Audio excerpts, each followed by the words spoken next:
Hi, my name's Phil. I like talking about politics, and in this video I'd like to discuss the moves afoot by a group of moderate Conservatives who are potentially planning to challenge Liz Truss in her Norfolk seat at the election this year. What are they aiming to do, and could it result in the most shocking result of the election? But first, if you'd like to be notified of daily news and politics, please subscribe to the channel. So everyone keeps asking me, what's going to be the Portillo moment of this coming election?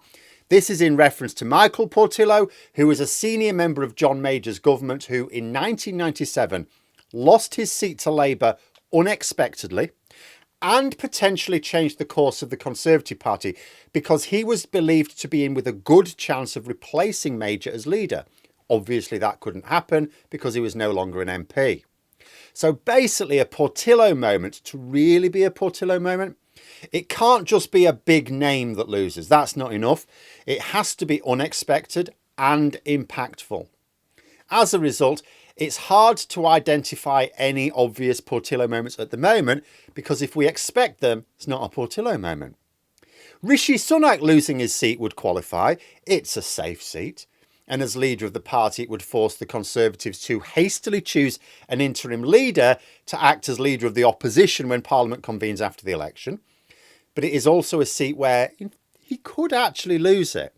It is possible for him to lose it. But if Liz Truss loses her seat, that would also qualify. Because not only is that a safe Tory seat, it's not even one at the moment we're thinking she could lose. It hasn't been Labour since the early 60s. But she is also intending to shape the future of the Conservative Party after the election, so it would also be impactful. The Tories may be unlikely to make her leader again, but she could still be looking for either a senior role within the shadow cabinet or maybe even acting as a power behind the throne from the backbenchers. On the face of it, you would not think she's going to lose her seat. However, it appears there's local trouble brewing. James Bagg, or Baggy, I'm not sure how to pronounce it, I'm sorry, is embarking on a series of public meetings in order to gauge support for a rival bid. Now, his argument is that Liz Truss was forced on the local party and has been a bad MP for the local area. Now, rising stars are often dropped into constituencies and sometimes the locals may not like that. It's to give them a safe seat. This is fine. I have no issue with this. Not everyone agrees, but, at the end of the day, if you've got an absolute star of a politician, I'm not sure we could really describe Liz Truss as that. But in theory, I don't have a problem with it. But you do still expect them to take their constituency duties seriously. So the fact that Liz Truss has not paid any attention to her local constituency is a valid complaint.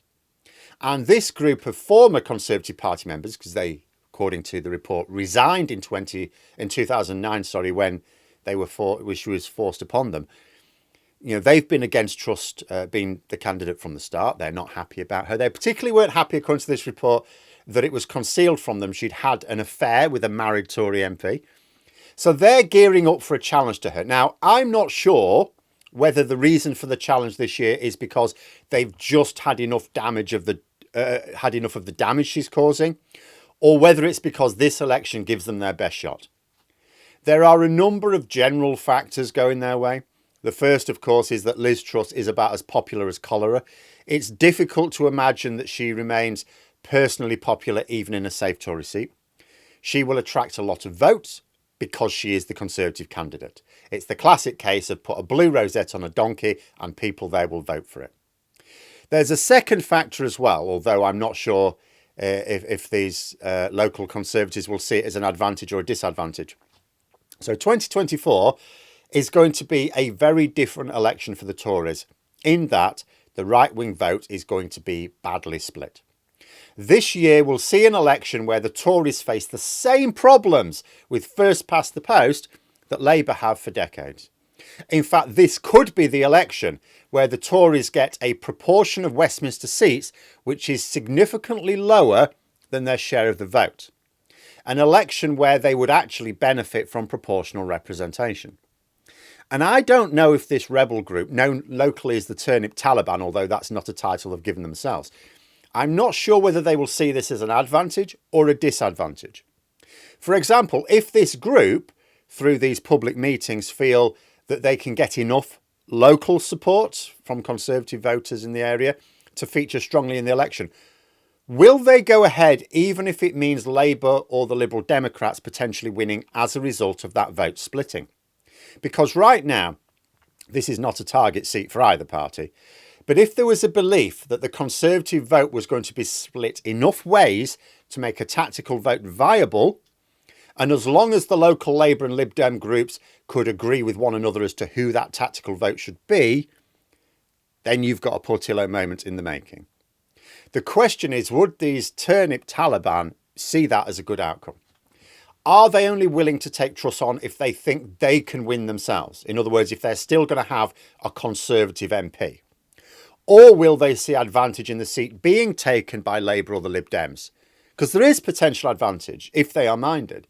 Right now, Reform UK are effectively trying to set the narrative that they're going to make sure the Tories cannot win another election unless they align themselves with their views. In other words, if the Tories want to stop Reform UK costing them every election from here on in, they need to tack right to make Reform UK unnecessary. Now, I don't think this will be true, but that doesn't matter.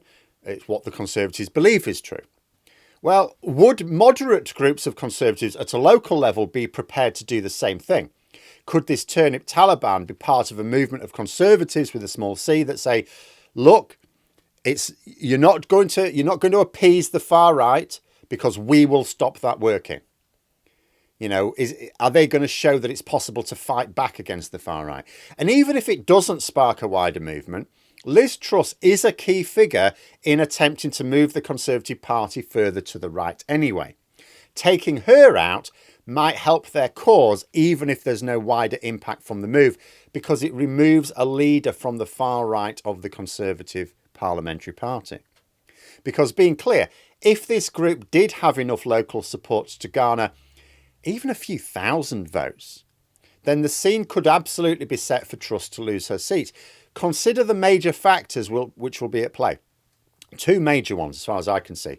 First, Truss is not on course for the comfortable win she's been enjoying since becoming their candidate from the 2010 election onwards, because every time Liz Truss has won that seat, the Conservatives have been in the ascendancy nationally.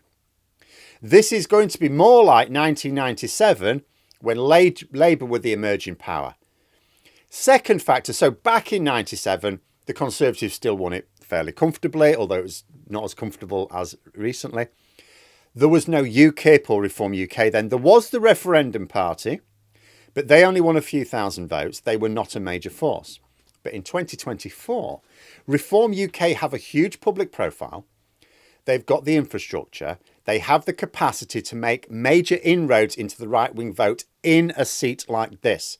UKIP did in 2015. Reform UK will aim to emulate that.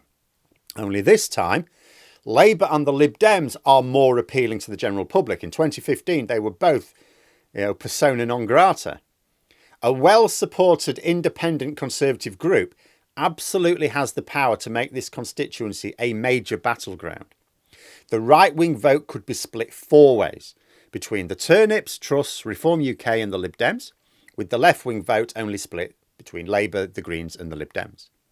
But in order for this to happen, this local group would have to be prepared to see both themselves and Truss potentially lose, and they'd have to be able to attract enough votes to make the difference. Mind you, they do say that ultimately the decision is going to be made by locals. They're setting up these local meetings, and they say if the local meetings suggest there's support for an independent Conservative candidate, they'll go ahead. And according to the article in The Independent, they are claiming that a public meeting held last month was encouraging. So this could be a contest to watch once the general election campaign formally begins. But there we are. Those are my thoughts. Let me know yours in the comments below. Hope you found the video interesting. If you did, please click the like button. And if you'd like to support the channel further, the join button for memberships. And until next time, I'll see you later.